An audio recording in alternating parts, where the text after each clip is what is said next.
How was your first time? Pretty sad, isn't it? Yeah, now we don't need Alan, right? Yeah, You've been, that's right. You've been trained. I know, huh? Just wait a minute for the TV to come on. Oh, there you go. All righty. Good evening, and welcome to the Tuesday, October 18th joint committee meeting between the Finance Committee, Board of Selectmen, and School Committee. We have three separate, maybe I shouldn't say separate, I have three distinct agendas that I'll just quickly read through. The agenda that's posted for the Board of Selectmen is review of Selectmen and School Committee budget and capital priorities, present five-year revenue expense projections, overall state of finances review. Third bullet is November 16th, special town meeting article recommendations, and a financial policies working group update. And that financial policies working group met last night for a few minutes, and we can give, like it says, we'll give a brief update on that. In the Ever-Efficient School Committee's agenda says review of school committee budget and capital priorities. The Finance Committee is posted a joint meeting with the Board of Selectmen and School Committee, review budgets and capital priorities,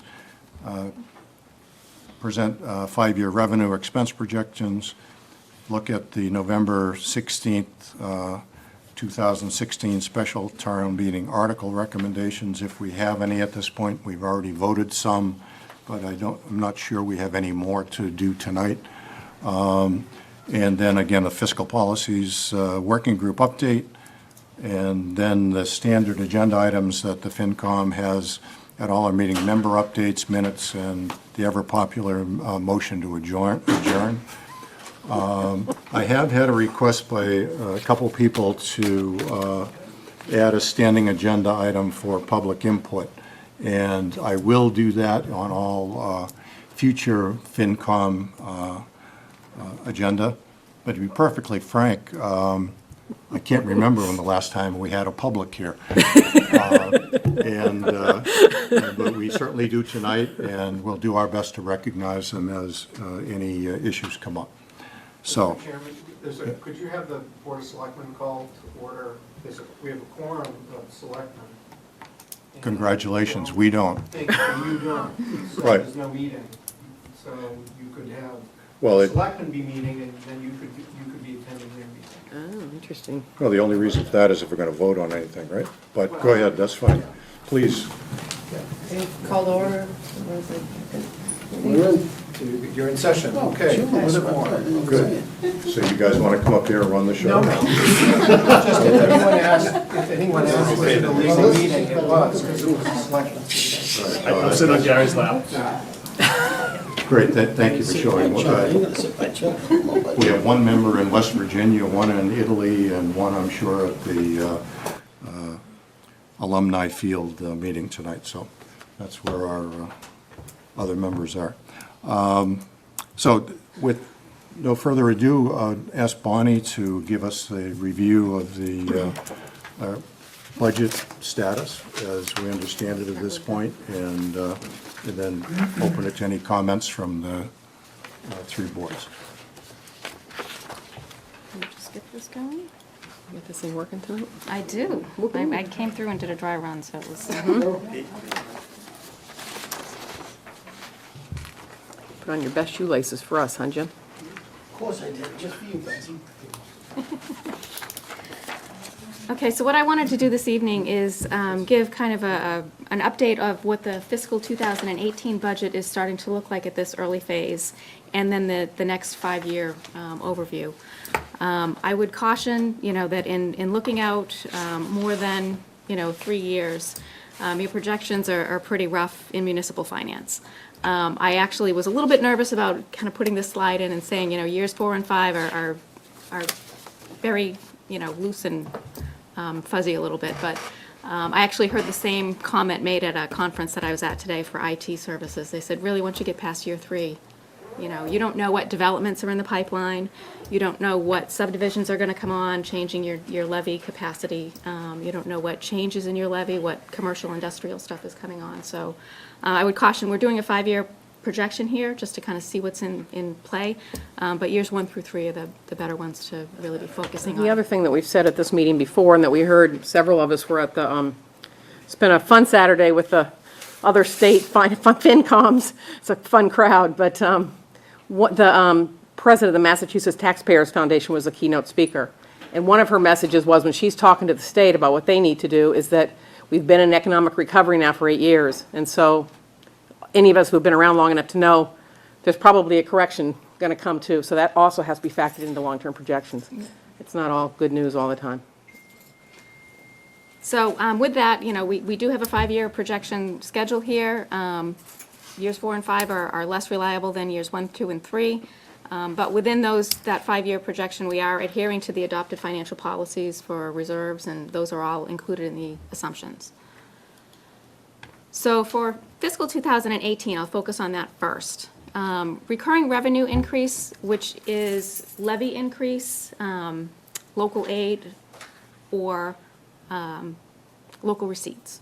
So those are things that we consider to be sustainable generally, unless there's some particular thing that happened in the community. We're looking at $1.7 million for the increase, or about 4.8% in recurring revenues. Most of that naturally comes from our levy. Our levy is about 80% of our revenue stream. The levy is projected to increase 4.15%. 807,000 of that is from the 2.5 increase, and 689,000 is from new growth, almost 690,000. That's with what's in the pipeline right now. We monitor new growth every quarter, because, you know, projects that are in the pipeline, the developers get delayed, or they move things up, and, you know, things get shifted out to different fiscal years. So it is a moving target, but we're comfortable with this number at this point for fiscal 2018. We have a 219,000 increase in local receipts, or about 6.5%, a little bit more than that. That's primarily through the full realization of the increase in the meals and room tax revenues, and a slight increase in vehicle excise tax. We're projecting a small increase in state aid, and this is a 5-year average over what's been happening. 1.77 in net school state aid, or 77,000, and about 3% in non-school state aid, or about 26,000. State aid makes up about 15% of our revenue stream, so it's important to us, but spikes in local aid affect us less than some communities that are more reliant on local aid. Yeah, we also heard a caution on state aid for this coming year, because in order to close the budget gaps for this year, they've raided a lot of the cookie jars at the state level. So and revenues are in a bit of a shortfall so far this year at the state level. So they were sort of raising a yellow flag, not necessarily a red flag, but a yellow flag, to keep your ear to the ground on what that's likely to be doing. There is a deficit, and the speakers that, or at least some of the folks that talked with at the conference, the state conference today, indicated that the discretionary spending amounts that were vetoed by the governor and overridden by the legislature are not likely to be funded. Right. That's the governor's plan, so that affects earmarks and other things like that. And the state is looking at first voluntary and then involuntary reductions in force to close their budget gap. Right on for OPEB. Jesus. Okay. So in the non-recurring or one-time revenue area, we're looking at a reduction, and this is a scary number when you see it on a slide like this, but it's not as scary when you realize where it's coming from. Last fiscal year, we appropriated $2.5 million in undesignated fund balance to the Capital Stabilization Fund. So there's no program like that at this point for fiscal 2018. So it looks like it's a reduction, But in the financing of last year, or this year, it was a shift from one fund to another. Kind of a It's more like one-time back- event. More like back to normal Correct. kind of thing, Correct. okay. The other amount that is reduced is there's about $1 million in reductions from transfers from other available funds. The primary source of this is a reduction in debt service that was funded by other financing sources. We paid off the Church Meadows debt, which was coming from CPC funding in our financing plan, so that is not coming from CPC funding, so it's a reduction in revenue and expense.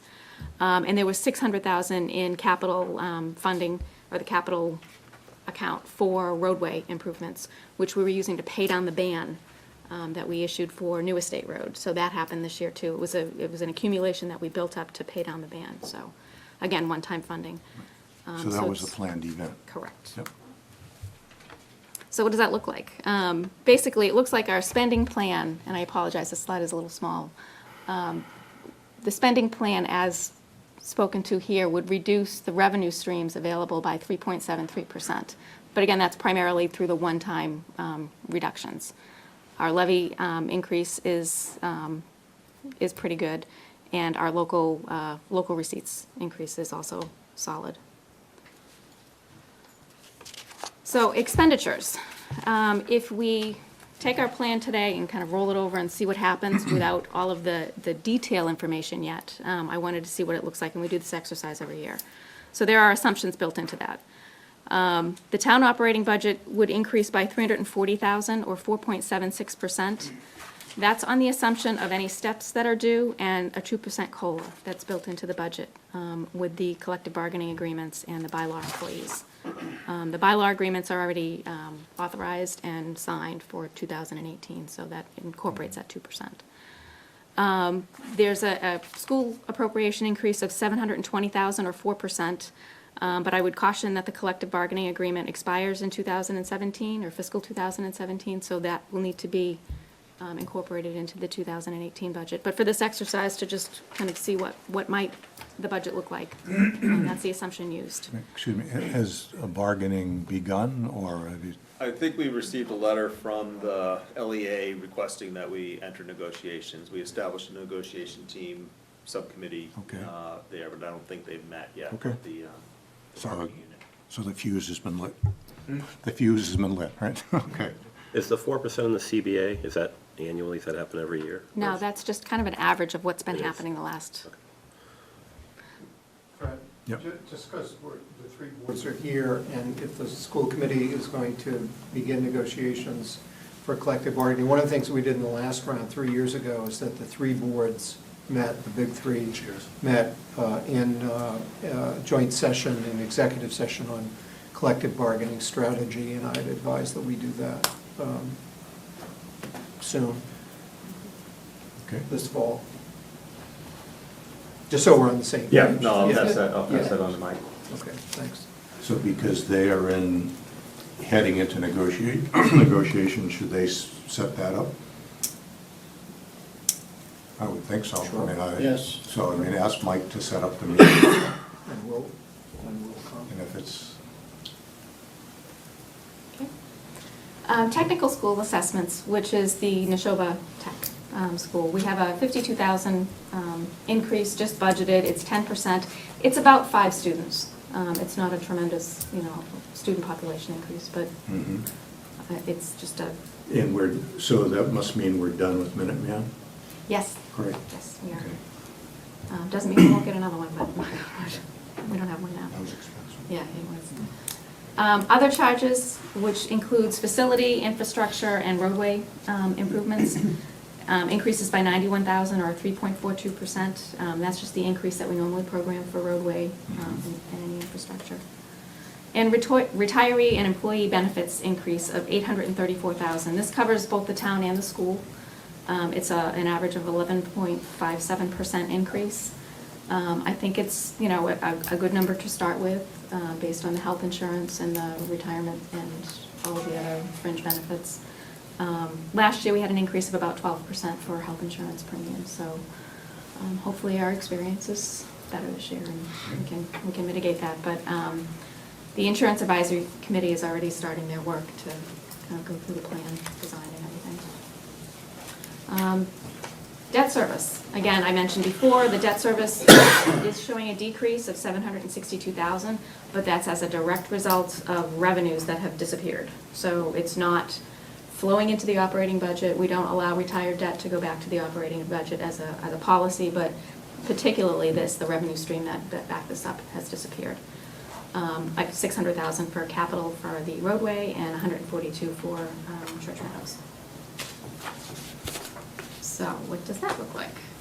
Basically, these are the projected increases that I mentioned with the dollar increases. If this scenario happened, with the capital spending that we have planned, which it's capital and warrant articles, which would include funding stabilization to the minimum levels that we need for our financial policies to keep that 5% reserve. We would have a deficit of about $215,000 for fiscal 2018. Again, these are all assumptions, but as a starting point, we typically start here every year, and this is a reasonable deficit. We don't like to see deficits, but it's probably a manageable one at this early level. We've seen them at the $1 million range a few years ago, so I'm hopeful that this is something that we can work through. I did want to show just a pie graph of what the budget looks like this year versus next year, and the spending plan really doesn't change the pie graph by departments. You can see the town operating, the school reserve spending, technical assessments, other charges, and debt service. Just the information from the previous slides. And this one might be more useful. It shows the operating budget percentage changes. So if employee retirement benefits were 17% of our total spending plan, operating budget this year, next year it looks like it'll be a little over 18. Debt service, again, there's a reduction. It would go down to 8% or just under 9%. Does that include the fire station and the field, or? It does include the fire station because that has been incorporated into our plan for since 14. It does not include alumni at this point because we haven't got formal recommendation on how that's going to be financed. If alumni is included in that, then the debt service would go up just under where it was.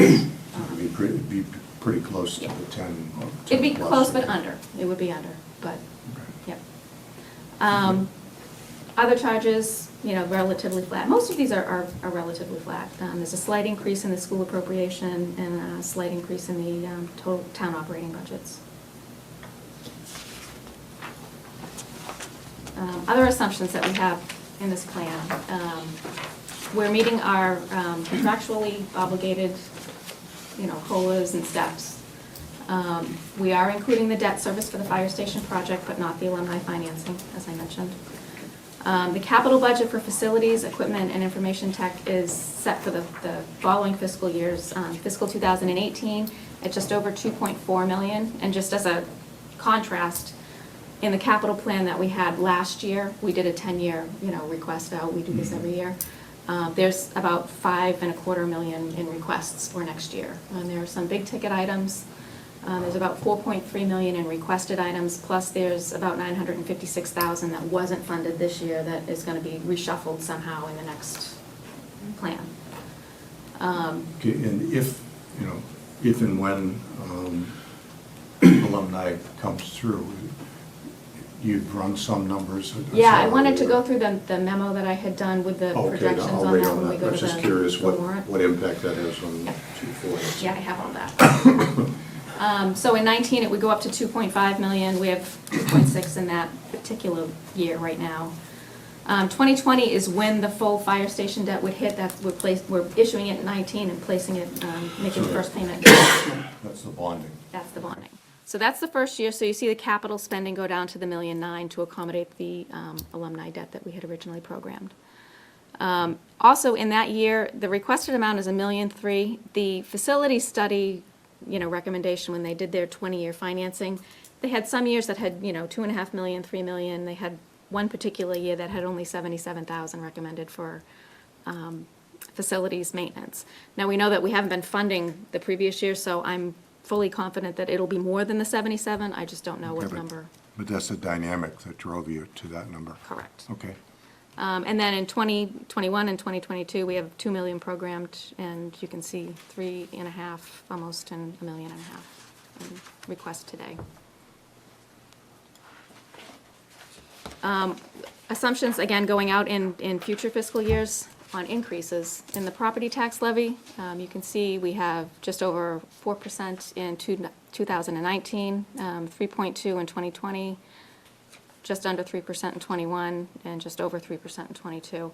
This is looking at when we do revals or revaluation processes that are required by DOR, what projects we have in the pipeline currently. There's some averaging out in 2021 and 2022 on new growth, because we don't know, those projects yet. But these, they're reasonable assumptions.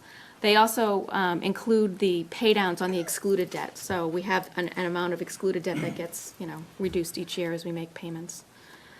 Local receipts, we did a big adjustment for fiscal 2018 and 17, but the 18 adjustment is 6.66%, and I mentioned primarily because of the meals and room tax. But going out past that, if the hotel is here, if there's not a new hotel or there's not another slug of new restaurants, we're forecasting the increase to be about 2% in those years. And we, other than the tax revenue on the property, we don't get a big benefit from the theater complex, party complex, Meals. whatever it's going to be. Meals. The food, Yep. So as that comes on, we'll adjust for that if we need to. But I think, 2% at this level, the theater's been pushed out a number of, they're about a year out from where they were originally, so, What is the date now? yeah, it's You know, like if another. it keeps getting moved yeah, out, it keeps huh? getting moved out, so, it's coming, but, and we say food, that's no alcohol, right? I mean, it's just the food I think part. it's just the food, yeah. I know. But- But is there like a license of the Right, Colonial? Tavern in the Square is about to open. right, we get the licensing fees.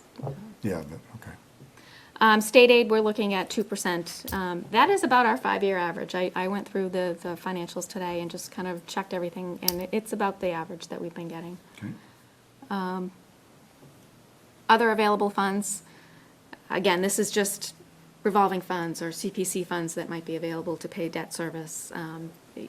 These are actually based on what's in the spreadsheets for debt service and what revenues, like cell tower funds, are used to offset some of those debt service issues. So if there are new CPC projects that come on, these numbers will change, but it'll just be a net to zero to the general fund.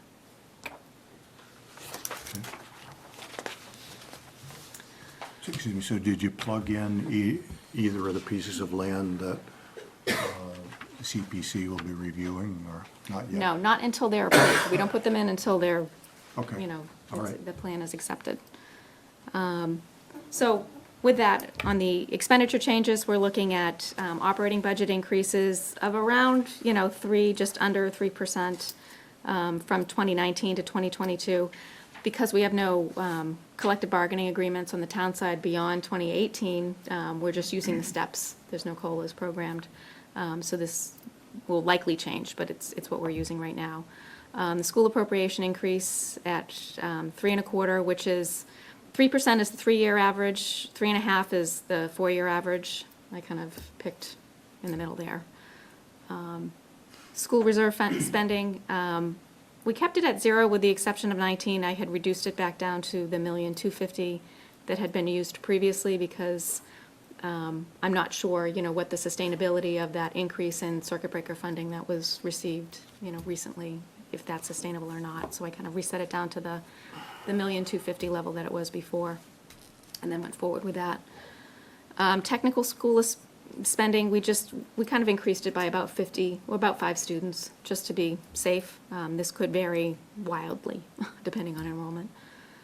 Other charges and facility, mainly this is the minimum roadway appropriation increase, the 1% increase for the plan that's programmed. Debt service is based on actual committed debt that is planned for, with the exception of the fire station, which the plan was, committed to for financing the fire station. So No alumni. Excuse me, so the fire station is in the out years, or is not? It is. It is, okay, great, Yes. thank you. Which is why you see an increase in 2020. Employee retiree benefits, it's an average over 5 years of, between 10 and 11%. We do a mathematical, calculation out. Amazing. I mean, I was looking up here earlier, and you're talking about that, and the amount in our budget for employee retirement benefits is greater than all the other town operating budgets together. It is, yep. So when we push back on hiring new people, and you look at these projections here, Yep. 10%, 15%. It's a Personnel budget- costs. Budget Ow. buster. What's that? It's a budget buster. Absolutely. And capital and warrant articles, again, I explained that spike in 2018, that downward spike because of the one-time appropriation to capital stabilization. And these are based on the numbers that I provided previously on what's available for capital spending. So you can see in 2020, there's a 23% reduction because we took the capital from the 2.5, or the 2.4 million to the 1.9 million, or I'm sorry, 2.5 million to the 1.9 million, to get that fire station debt in. Fire station hits with the bond, yep. Right. Other amounts are, the snow and ice deficit that we budget, cherry sheet charges. We did the actual, 5-year average on the cherry sheet charges. They can fluctuate wildly too, particularly, the charter, tuition assessments and reimbursements, as well as some other, state charges. But they take that right off our revenue. We don't have any ability to really deal with that. So over the 5 years, you can see the deficit, in 18. In 19, it looks like it's about 638,000. And then they go out 20, 21, and 22. Now, again, 20, 21, and 22, it's, their guesstimates. I don't have what housing projects might be coming in or development projects might be coming in. So new growth might change. It might go down, it might go up. Hopefully, it will go up. But that's, in the 3-year projection, I'm more confident. And again, the deficits are smaller.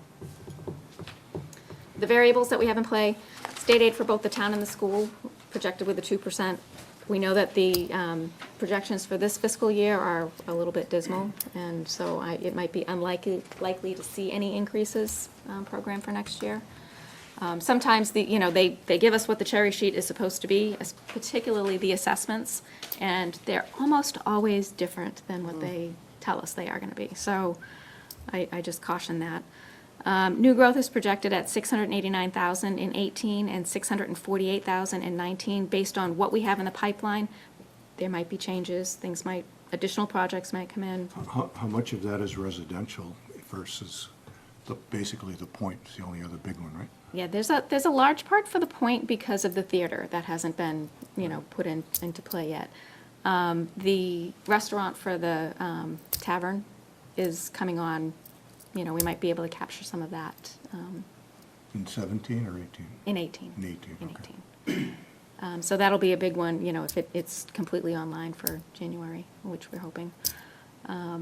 So there should be a good amount of commercial, but there's a tremendous amount of residential development going on. So, if we can keep, right now we have an 80-20 split between commercial and residential classes. Right. At worst case, we want to maintain that, because if it slides to, 15% commercial and, 85% residential, that puts a lot of the burden back on the residential class, because we can't push as much of our tax rate to the commercial class. So keeping that value, keeping the integrity of that value is important. So those commercial projects are very important. Terrell, does the schools keep track of developments? The housing developments. We've got 28 houses going in down by the No, train station. I We've mean, got we Cooper get- coming in. We get late reporting, we don't get it until after they register so- for school, right. kind of thing. We don't get any inside information there. I don't know if the town takes advantage of using the census data. Don't we still do an annual census where we at least capture the year-over-year changes? But I don't see us using that as part of our projections there. And I don't get that information anyway. Yeah, I don't know. Kind of thing there, because it does capture how many under 18,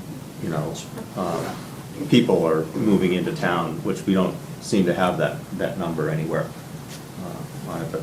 But your enrollment hasn't spiked. I mean, you've stayed pretty flat the past 3 years.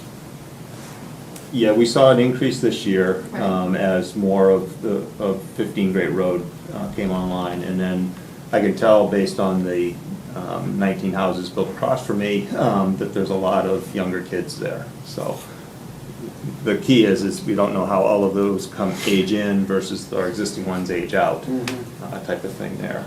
Yeah, I did look at the enrollment a few weeks ago, and it's, the level that it's at this year, I think, is the same as it was in 11. So it kind of went up, and then it went down, and then now it's come back up again. Yeah. So, but it's hovers around that 1,600. And I'm noticing in our neighborhood, we're having some turnover as people have graduated and moved on. They're moving on there, and coming back in is younger families there. So either they'll hit the school system, or in a couple of years, they'll hit the school system. Many of those that are moving into your neighborhood over Darrell are moving from another home in Littleton and upsizing. I don't know where all of them have moved from.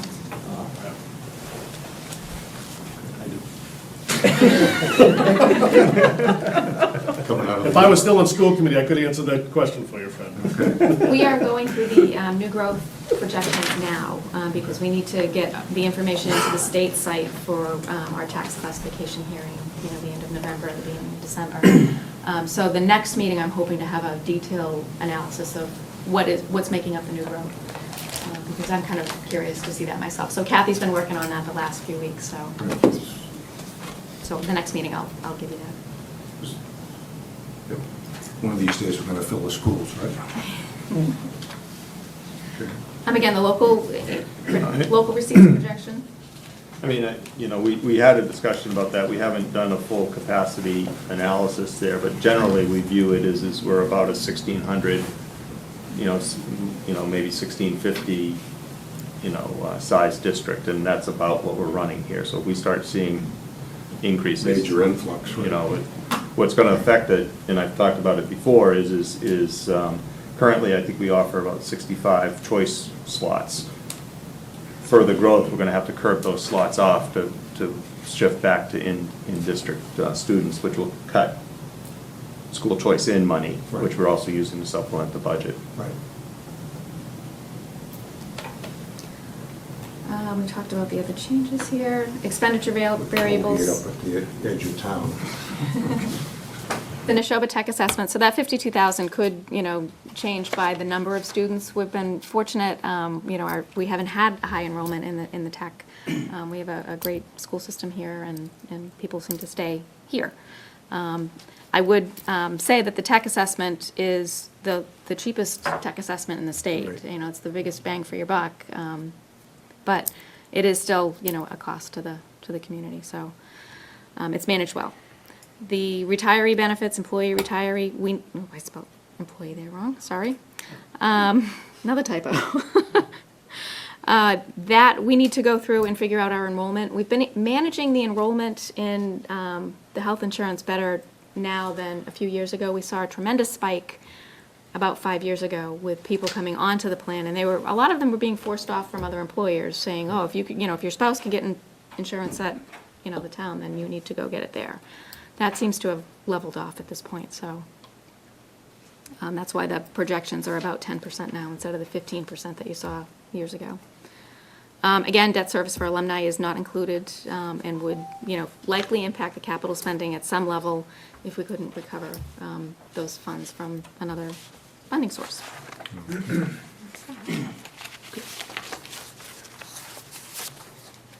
Okay, any comments from selectmen or Darrell? Just one comment on the tech students. I don't have the data. I'm not sure if we can really get it. Going on a straight student increase might not really be the right way of looking at it. We might want to look at a percentage, the historical percentage of Littleton students that go there, and then index that based on our projected enrollment. Because compounding 5 every year is probably putting us at a huge percentage number. I looked at we've that, it's never- actually, if I do that, it's more. It is? Because That's we had a interesting. huge amount several years ago, and Okay. the enrollment decreased, so I want to kind of acknowledge that. Yeah, okay. I just don't have the numbers in Yeah. front of me to know what But that it's looks the like. same, I would think it'd be the same argument or point for Parker. They choice out, what are we seeing any growth or Yeah, not there? The charter school costs are generally, I think it's about 13,000 a student, when I gave you that information. Yeah, something like that. That's a lottery too. Yeah, but it's a big impact to the town's budget. Let me just, I have those numbers here, hang on.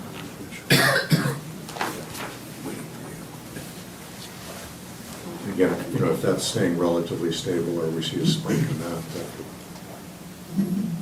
it could open seats for you, but at 13 grand a pop would be a hit to the town overall budget, that's all. I just, Yeah, the charter reimbursement, we get about 58,000 from the state as revenue, which is charter reimbursement. However, they take away from my state aid about 830,000. So the net is, 780. right. So the town pays 780,000 for the number of students that go to charter. And the frustrating part for me is, we don't get a lot of the data on that. There's no input from the town on the budgeting aspect of it, where there's input, in the local school district, that, the community has a school committee. Well, and even the tech schools, right? Pardon me? Even the tech schools, we have Correct. some involvement, right?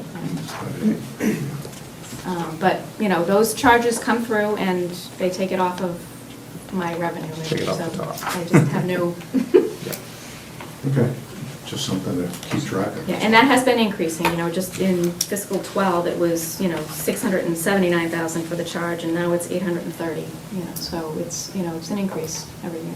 And the reimbursement goes down. And I think the rough formula is the first year they're in, you get like 60% of the tuition back in a reimbursement, and then after that, it's like 25% or something. So until it's nothing, basically. So it's a tough one. Okay, good.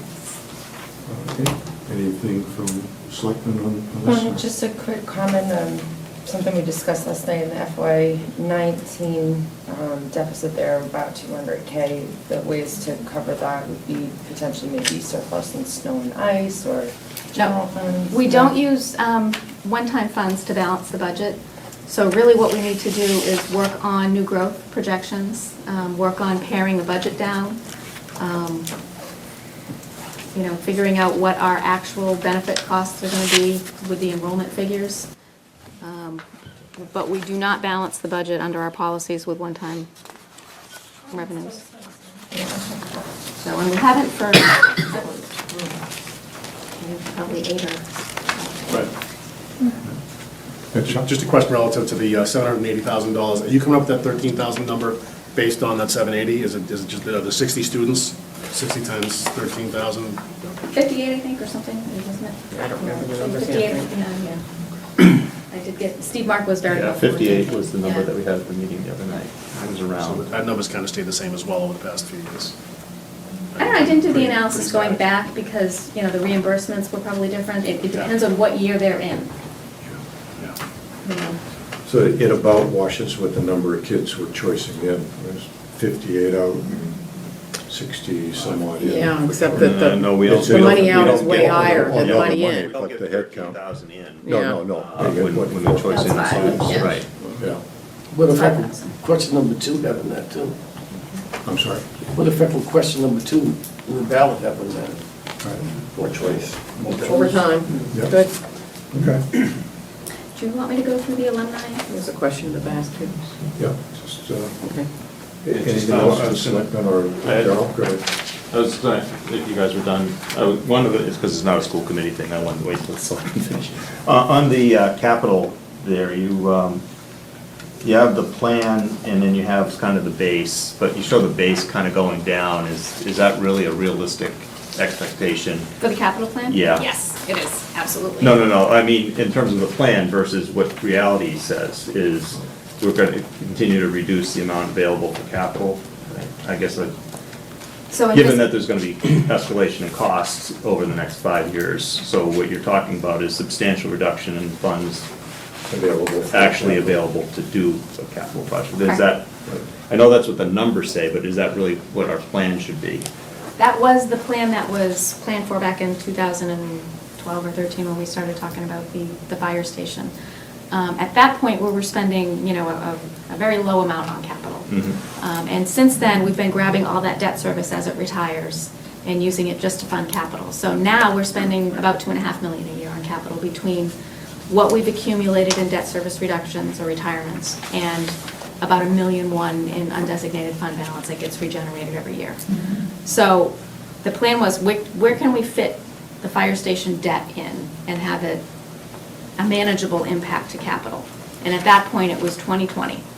That was when we saw a big reduction in debt service, and we figured we could replace it with about $600,000 in fire station debt, and still keep about $2 million for capital. But we knew in the years before that, we were going to ramp up our capital spending, or we were going to have the capacity to be able to spend more on capital. But then it was going to go down in 2020 all along to fund the fire station debt. And quite honestly, capital spending in town, I mean, I know we're on the building committee, going through all those projects, through the PMBC. Town has done quite well with capital in the past 4 years, 5 years. We've replaced a lot of fire equipment. We've replaced, the highway still needs some big trucks. School has got whatever they needed, so I think it is sustainable as far as the reduction too, based on what we've been But doing. to your point, relative to the appetite for spending over the last several years, it's going to get tighter. Just by definition, it's going to get tighter. When you have the money, we spend it. Yeah. When we don't have the money, we don't. That's important. But we also have more assets that we have to maintain, and so we have to make sure we balance that too, because it's more fun to buy new stuff than to maintain the old stuff, but we know we have to maintain the things that we have, so it's really important. Good job with that too. 500,000 a year going back. We have to continue it, and we have more assets going forward, so it doesn't go down, it goes up. Okay. I'll open it up to the floor for just a few minutes. Sir, Kevin Davis, identify Whiteside. yourself, please. Kevin Davis, Whiteside Way. What is the Fincom recommending to look at the retirement benefits for new hires? Are they looking to change it so as new hires come on board, retirement benefits get changed out to something? So is Fincom looking at a study to do that? As well as, is Fincom looking at doing another study to see if we can go to the state to look at the GIC for the insurance so we can start to reduce the, essentially private insurance costs that we have in our town? Okay, well, over the past several years, we have looked at GIC, and our financial staff in town have truly done an excellent job. It's cheaper for us to stay with what we have than go to GIC. And we looked at that, We're doing another review this year. Right, We're looking so at GIC again, so. And again, at the Finance Committee annual meeting, that was brought up, and a number of Finance Committees sort of really opened their eyes and wanted to talk to us about how the heck are you doing it, because they just blindly went to GIC and finding it very expensive for them. So kudos to our, first and foremost, our finance team on this, and then selectmen and are reviewing it. But to date, it's been more cost-effective for us to stay with the plans, and we have changed some plans and negotiated in some of the contracts some changes, which has also been beneficial. As for, and I'm sorry, the second part of your question? The first part was, are we changing the benefits for new hires coming on so that way we reduce the farther outlay? We tried. You want to try again? Yeah, we tried. Several years ago, the Board of Selectmen, were brought a plan based on our recommendation that new hires should have a different employee contribution towards the retirement insurance. Yeah. We were told by the state that we can't have that. It's got to be all or none, basically. Yeah. Policy or rate? We can't have some retirees getting a reimbursement rate at one level and other retirees getting a reimbursement rate at another. So they could change, yeah, that's what we. In the municipal world, it's Yeah. different. Yep. The Because they're doing that at the university levels, the state universities, people that were hired after, I don't know what the year was, but like 2016, let's just say that was the year, that it's not in some other year, they have to pay more into the retirement to do that versus the people For a that were- retirement system, we're in the state's, the state No, rules I- for yeah. retirement. But as far as health insurance. Health insurance too. Okay. We did try that. We were told, we've been waiting for, some municipal relief in that area. But we were told very clearly, Okay. what we did was not legal. We had to go back to, having the same, insurance We rate actually for had everybody. people agree to it, and we had to back off. Can we go ask them again, maybe? It's a state law, I'm sorry, Yeah. with Yeah. all businesses I'm and just- municipalities. It's a, when you offer one, you have to offer everyone Yep. for insurance. Okay, Okay, thanks. thank you. Yeah. Brian? Yeah. Brian Tarbox, Special Lane.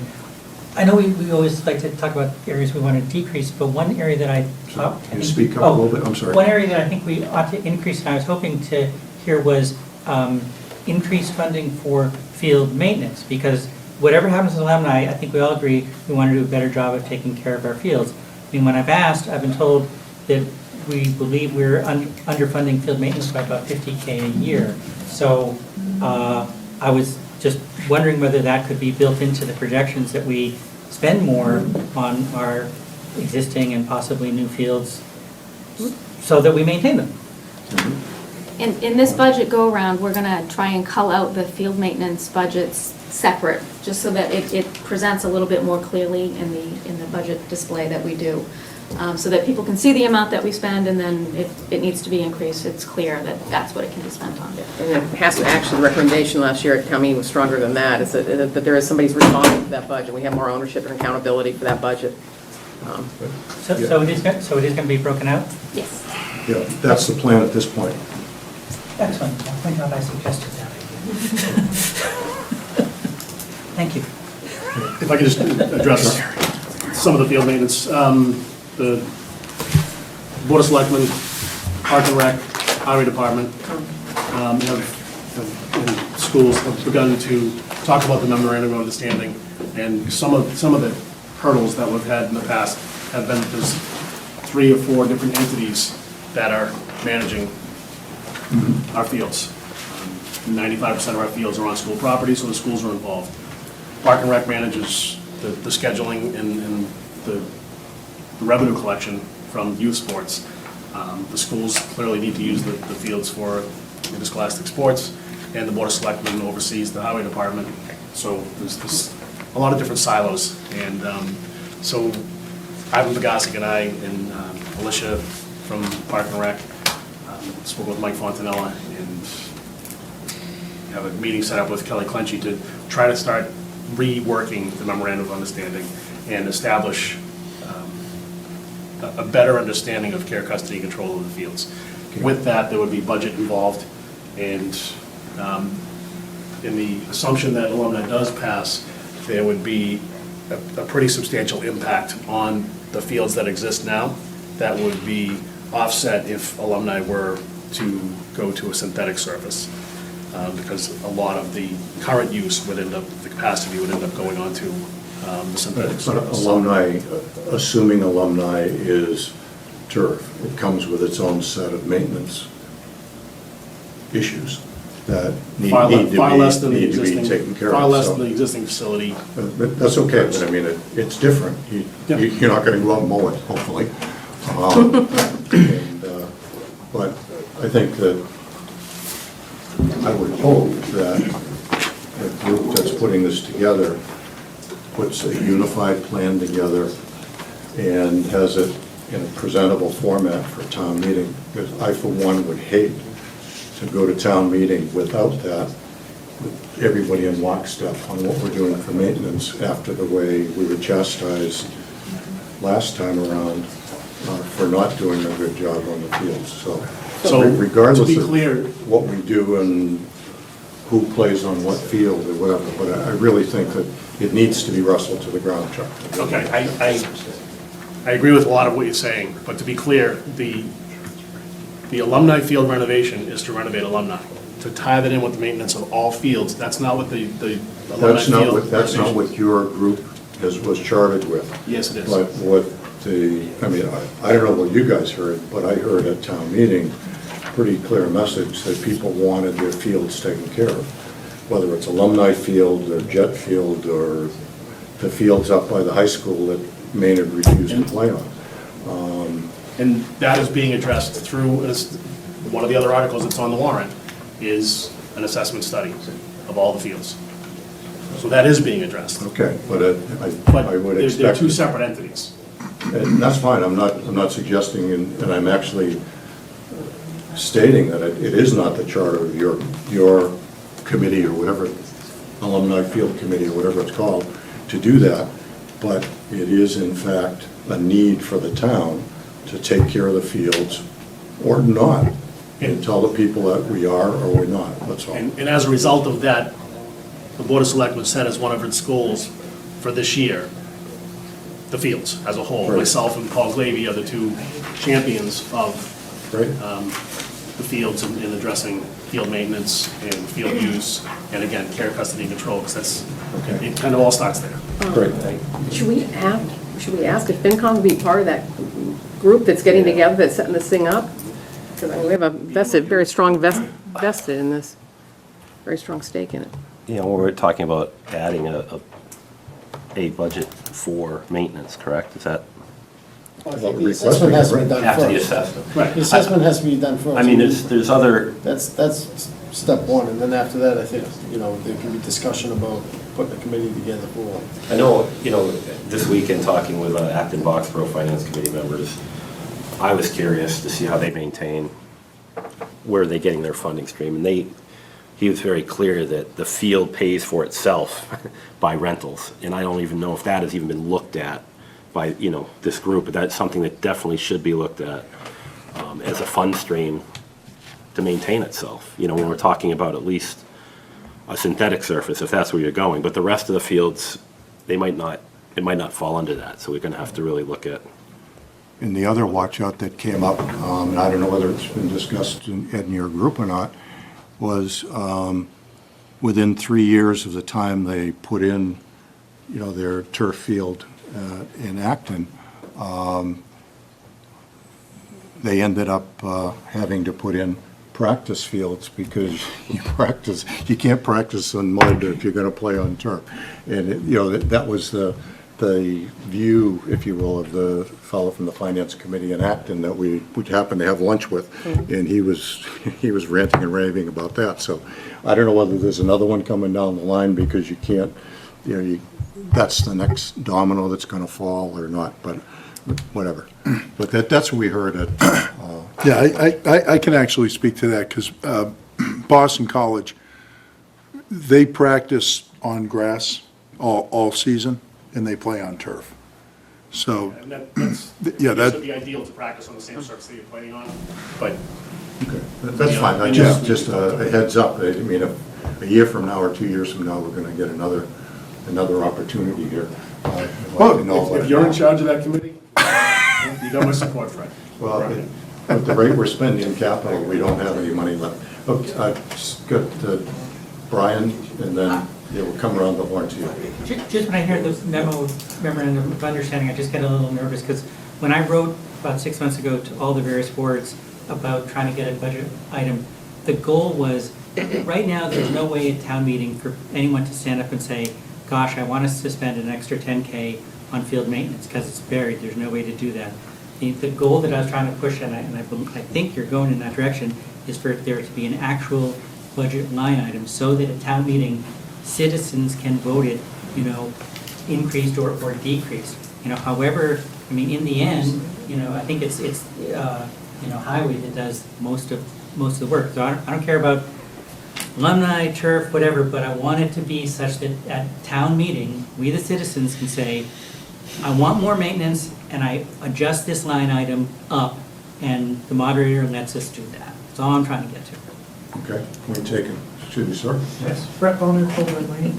I just wanted to ask a question, and I'm sure, Chuck, if you would be able to address this at all. Through the chair. So when we're talking about artificial turf as an option, I keep hearing these numbers about, lower maintenance costs and so forth. What I've never heard is any discussion of 8 years out when we have to replace the surface. that's a very large expense, and as we're talking about capital down the road, I get concerned that maybe we're not taking that into account in the overall cost. Even if for the next 8 years, we're spending next to nothing, and I'm not sure I believe those numbers either, if 8 years out, we're spending $1 million or something close to it for a new surface, then your annual cost has actually gone up by quite a bit. So I just wanted to raise that as a concern in these capital projections. Okay, point taken. Again, we haven't seen a presentation on it, but, you know, those are some of the kinds of questions I think that, you know, we would expect to have answered in any presentation that came forward, is not only the initial costs, but ongoing costs to maintain and replacement. So I mean, I think that'd be a meaningful part of the presentation, if that's when this comes forward. I'm sorry, you had your hand up? Yeah, I did. My name is Jacqueline Stagel, Neshoba Road, and I'm here today with Jillian Shaw to introduce the Alumni Field Maintenance Fund Committee. It's a non-sanctioned committee of residents. We're all business and marketing professionals that have assembled to support the renovation of the field in ways that we are able to as a group of citizens working together. So we have organized this committee. It's about a dozen strong, I suppose. And we have been working together since June. We have developed a strategy. We've just developed an organizational structure, and we have been putting together and executing against very programmatic, repeatable fundraising mechanisms that we have earmarked to support and supplement field maintenance at Alumni Field moving forward. So we have put it together. We have 3 kind of big buckets. One is events, one is corporate sponsorships, and one is private donations. And we have started executing against all 3 of those buckets. I'm very happy to say that our goal is $50,000 a year to raise to put toward field maintenance at Alumni Field. And when I say Alumni Field, I do mean the facility, not just the field. So looking at the new design in its entirety and looking for ways for us to supplement maintenance there. Since September 22nd, I'm proud to say that we have raised $15,000 right off the bat. We think that's a tremendous success. I don't even think it's October 22nd just yet. So very happy to say that we've done that, and as part of the efforts as a committee, we're not only trying to support the community in as much as it will support the athletic facility, but we've also looked for ways to dovetail it with charitable giving. So as part of that $15,000, we've also made $5,000 in donations to the Alzheimer's Foundation and Littleton softball and baseball. So I just want to let you know that we are here. We are business people.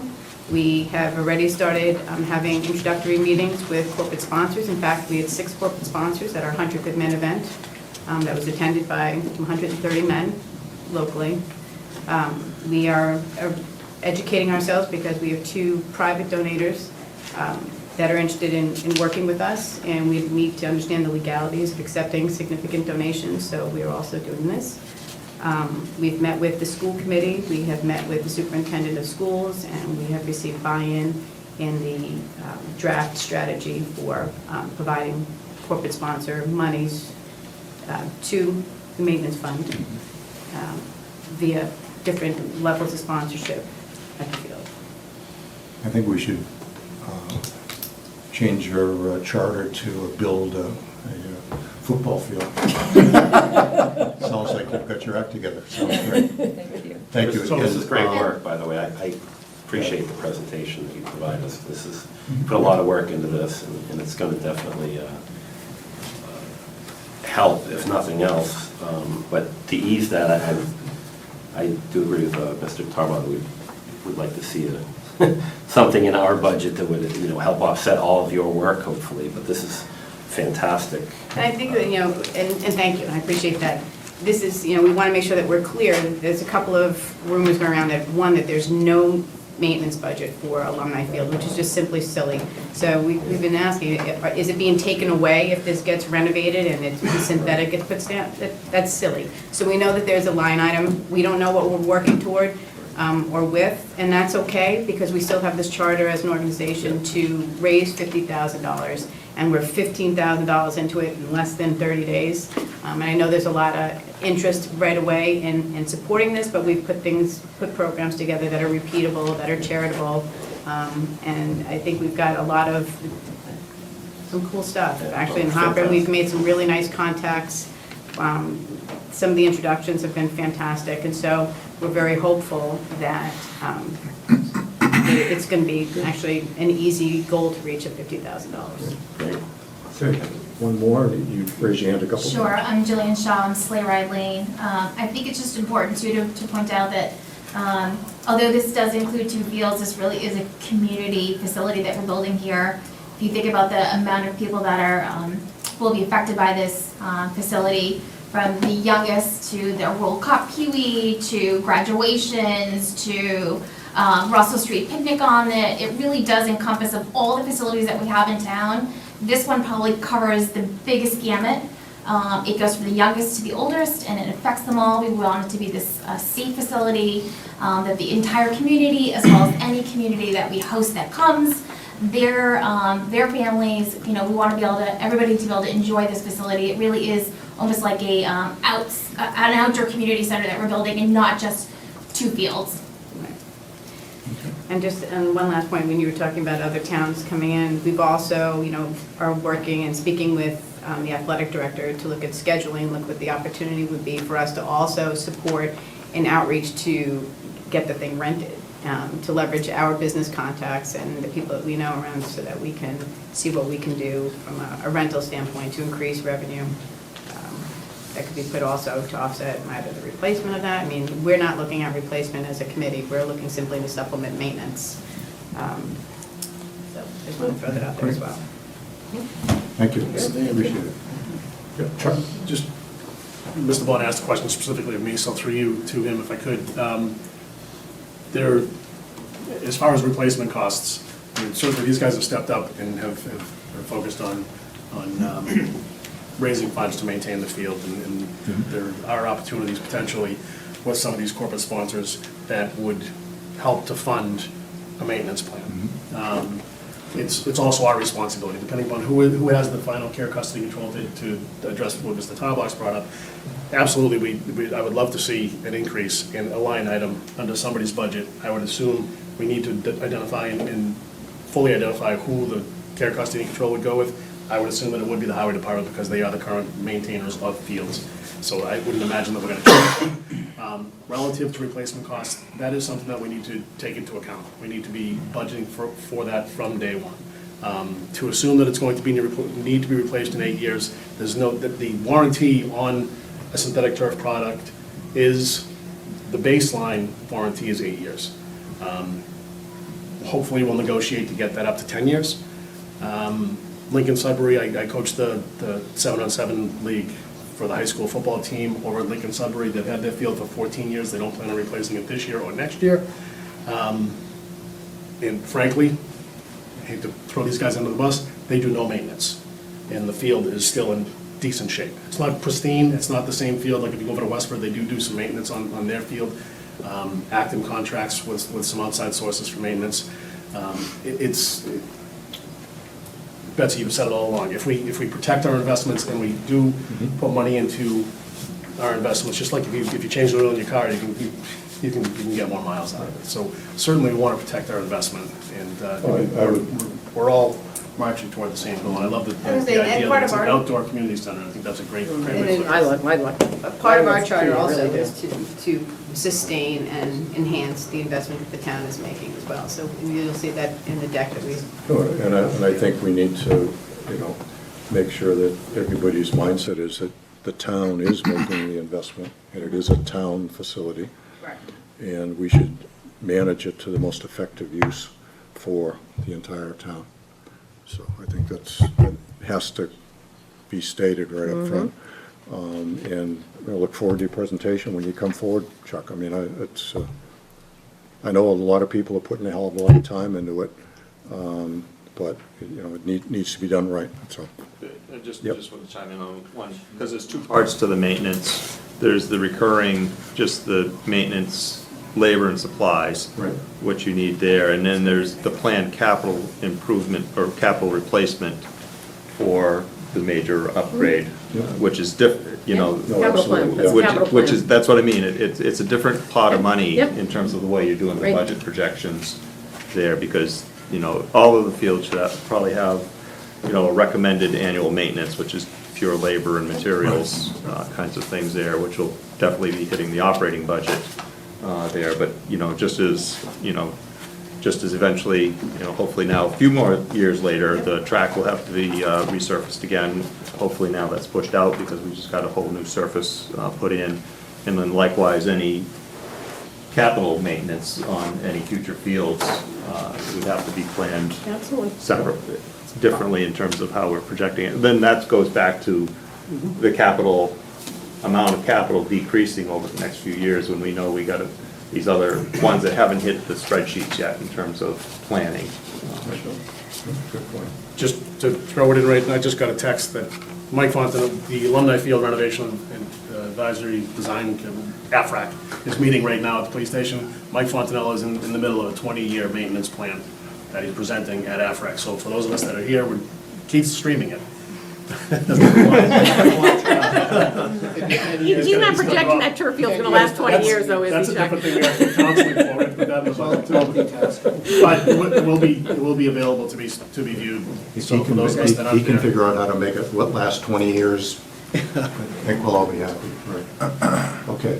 All right, thank you for your input. Bonnie? Do you want me to go through the financing recommendations for alumni and the fire station?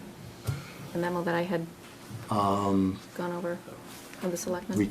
We can, but we haven't even seen the recommendation yet on either one of them, right? I mean, the assumptions are in there, but, It's the same information that was preliminarily discussed with Fincom we went through it. last week. You guys went through it. Yes, The selectmen have scheduled a meeting for Wednesday, October 26th, to make recommendations on those big projects. We're opening the general contractor bids for the fire station a week from today.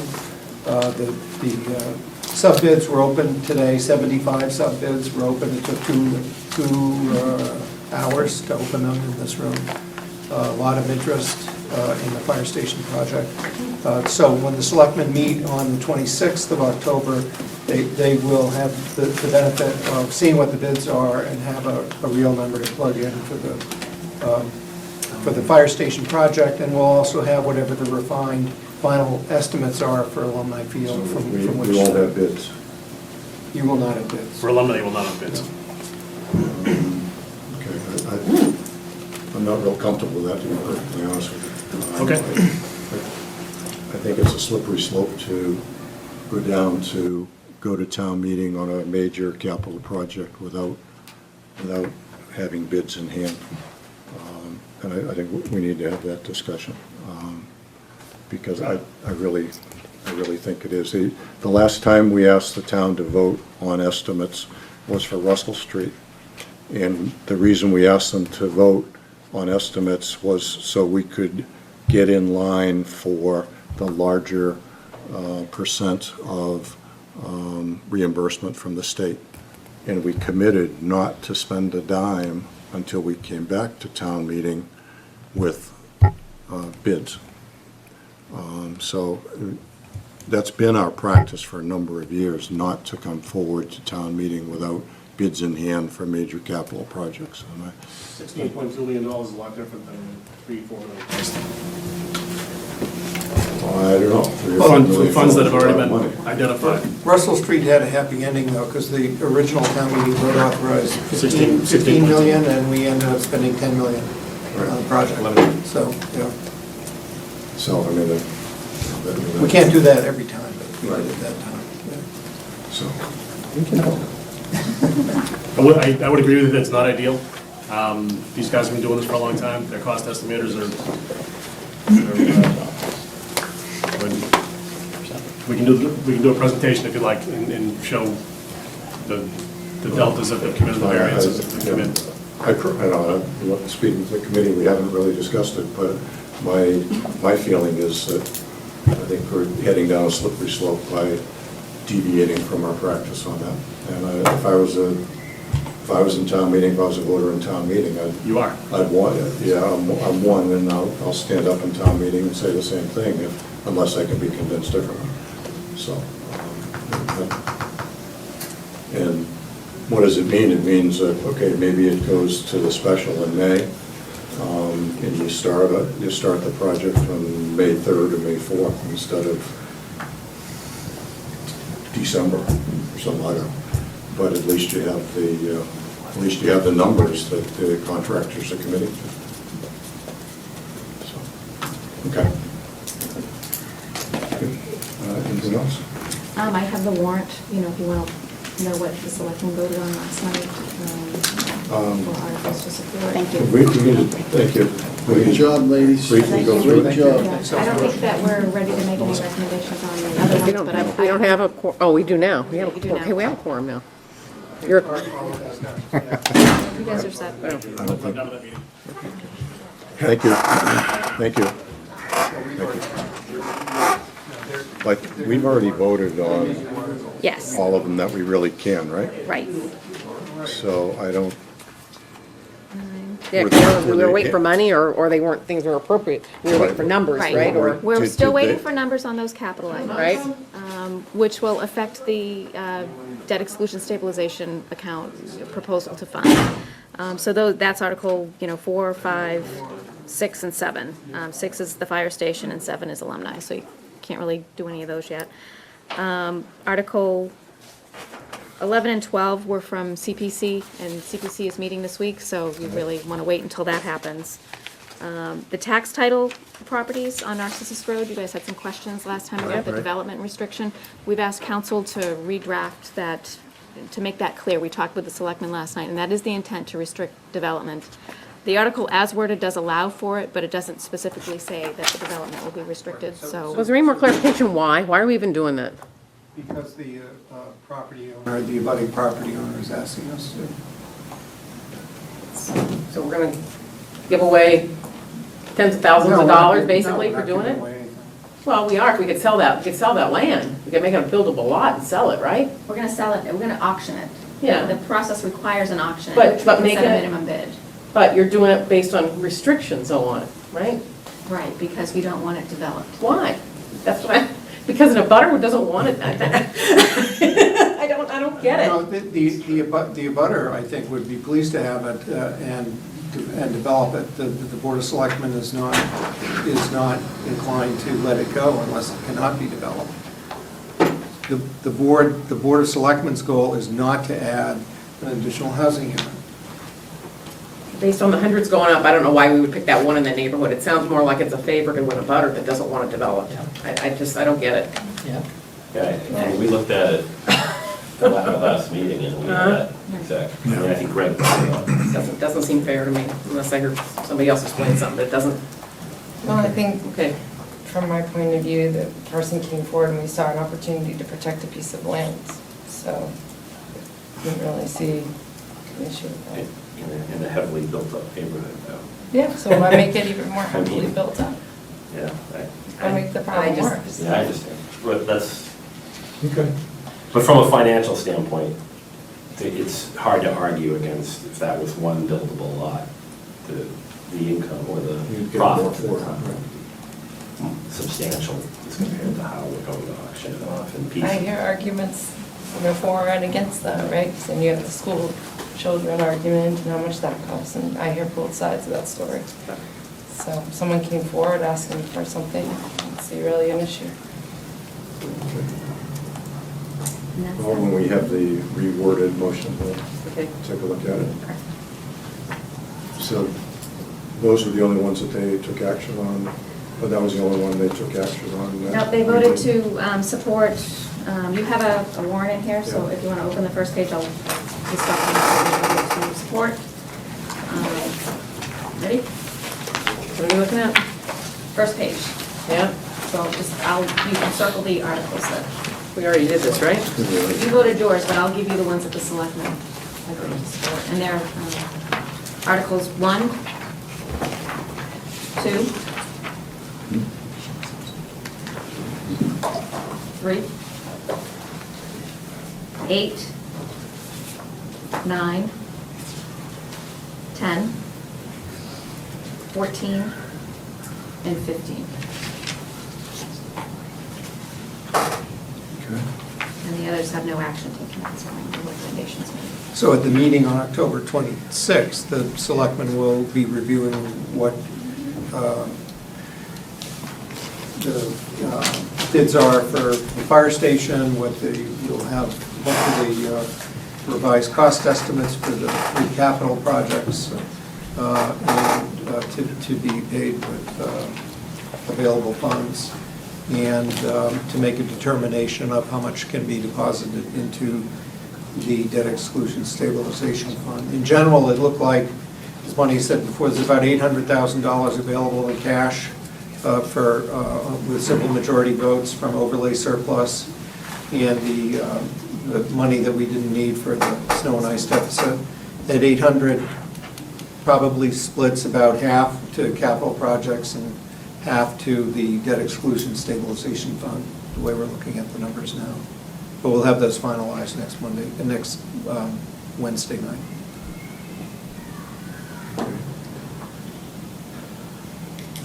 Okay, and they're meeting the 26th. Yes, Wednesday the 26th.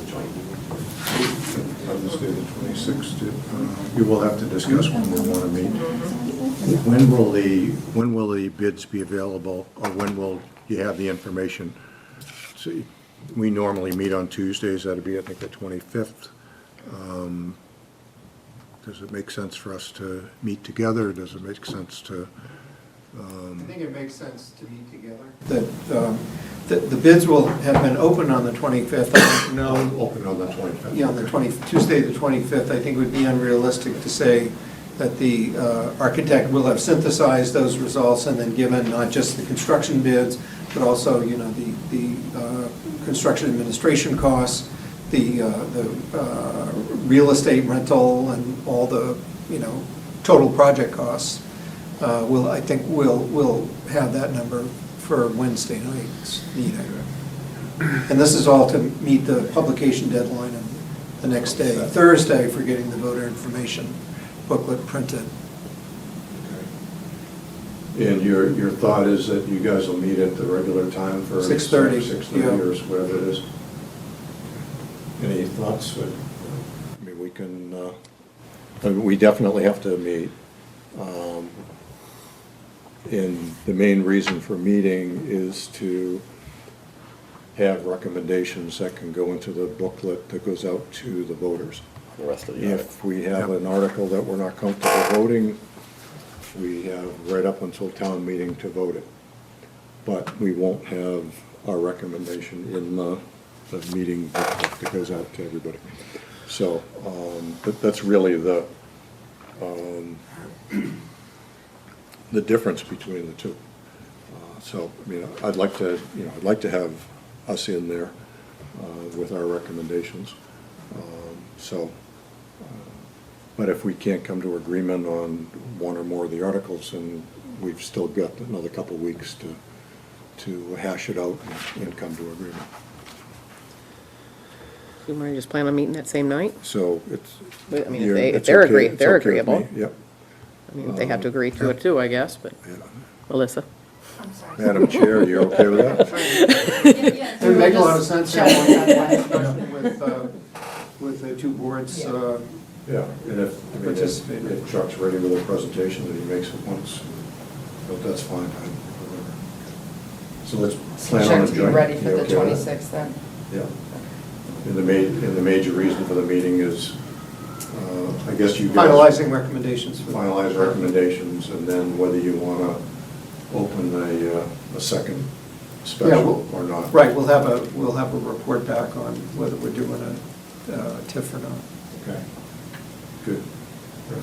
Brian, you had your hand up? Yeah, I had two policy, I had two fiscal policy questions, and I just wasn't sure when I could ask them, but back when we did the capital stabilization fund, my memory, correct me if I'm wrong, is that we agreed at that point that we would not do any withdrawals from that fund until we came up with a policy that all the boards agreed on when we would use that fund.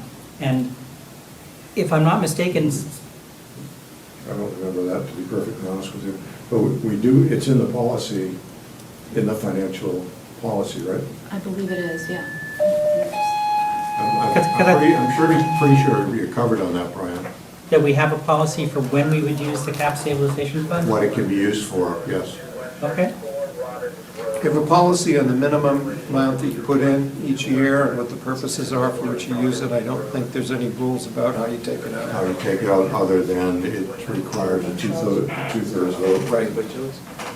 Okay, I guess my I memory's mean, correct. there's nothing in there that says like you have to maintain a certain minimum balance or something. That, I know that was a question I asked Bonnie recently. Okay, I thought there was, I thought we had an agreement. Okay, my second question about policy is, at the last town meeting, I asked the questions to FinCom, and Betsy answered for FinCom.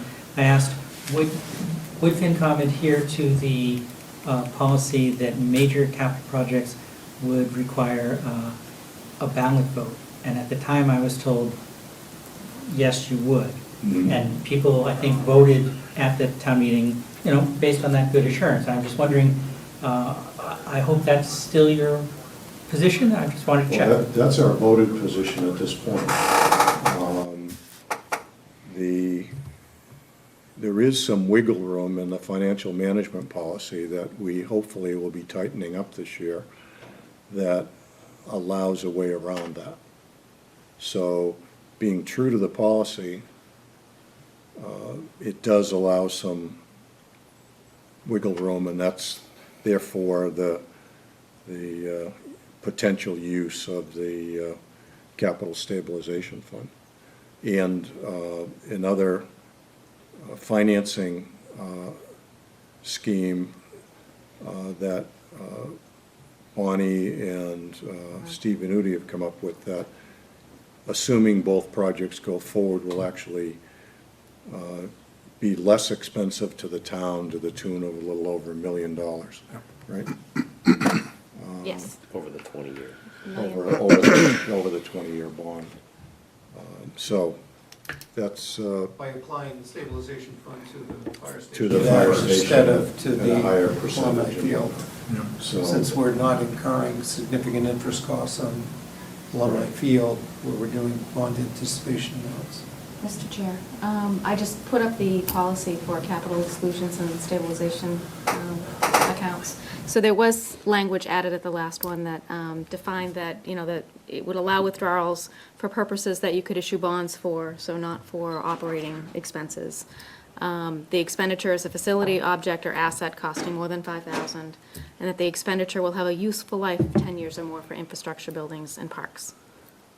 And 3 years or more for vehicles, equipment, and technology. So we did add additional language on the withdrawals, but more work to be done. Yay on that, that's wonderful, and I would never put it past you and Steve not to be able to No, come I up just- I wasn't with sure. nifty ways to save us all kinds of money. I guess my only point was, whatever the actual policy was, at town meeting, we did have a dialogue where you guys said we'd get a ballot vote, and I think people were counting on that. And yes, there may be wiggle room in policy, but I don't know that that was the sense that we got, so. Anyway, you know that. that's fair enough. Yep. Fair enough, thank you. Okay. Anything else? Moving right along. Just a brief update on the Financial Policies Working Group that we held last night. The one item that we did discuss and decide on was, as it relates to TIFs, a subcommittee would be formed, and the makeup of that subcommittee is up to, and we decided on 2 members of the Board of Selectmen, a representative of the Finance Committee, Economic Development Committee, Electric, Light, and Water Commissioners, Board of Assessors, and Planning Board, with Town Administrator, Assistant Town Administrator for Finance and Budget, and Treasurer as non-voting members. And that's what we decided to recommend to the Selectmen. and to the Finance Committee for approval. Did you guys approve that last night or not, Jim? or- They didn't take action on that, but I think we're sort of, it's bifurcated at this point, that there's an immediate issue of the request, the letter of intent for a TIF for the Sunny Delight property, which frankly, the turnaround time on that needs to be between now and next Wednesday. And so the board tasked two of its members to be a negotiating team to come back. Separate from that, and consistent with the selectmen's vote from the prior week, I think, is that the composition of this committee, of the TIF pilot committee, as you've recited it, is the group that ought to be working prospectively on goals and objectives for TIFs, because we don't have goals and objectives. So did they- And neither will we develop them between now and Did Wednesday. they vote to start that committee or agree or not? No, No, okay. Well, we said we wanted to pursue So- that committee. no. We didn't take a formal vote on it during our discussion. No. There was support of it. Yeah. Okay. But that's what was recommended, that's what came out of the meeting last night. And it was a foreshortened meeting with people coming in late and one no-show. So we just had a brief meeting and morphed into the selectmen's meeting. So that's what we did there. Okay. If, just to wrap our meeting up, member updates? Anything? Okay. Tom? Nope. Let's see. No, not, it's already been said. Okay, nothing. Minutes, we don't I have, don't have minutes, I wasn't here. Do you want me to go talk to Mark and try to, yeah, if you would do that, that'd be great. And as I mentioned before, just so everybody knows that I'm going to add a public input bullet as a standing item, agenda item. It'll probably be one of the earlier bullets on the agenda. So if we have public, we can get input on any topic rather than having to fit them into the agenda of the day, which I think will be valuable. And again, the only reason I haven't done is we just normally don't have people show up, so it didn't dawn on me that we should be doing that. So I am going to do that on all future minutes. Yep. Okay. Well, I'll entertain the most popular item of the day. Move we adjourn? Second? All in favor? Aye. Aye. Unanimous. Okay. Thank you for showing up so we could vote to dissolve the meeting.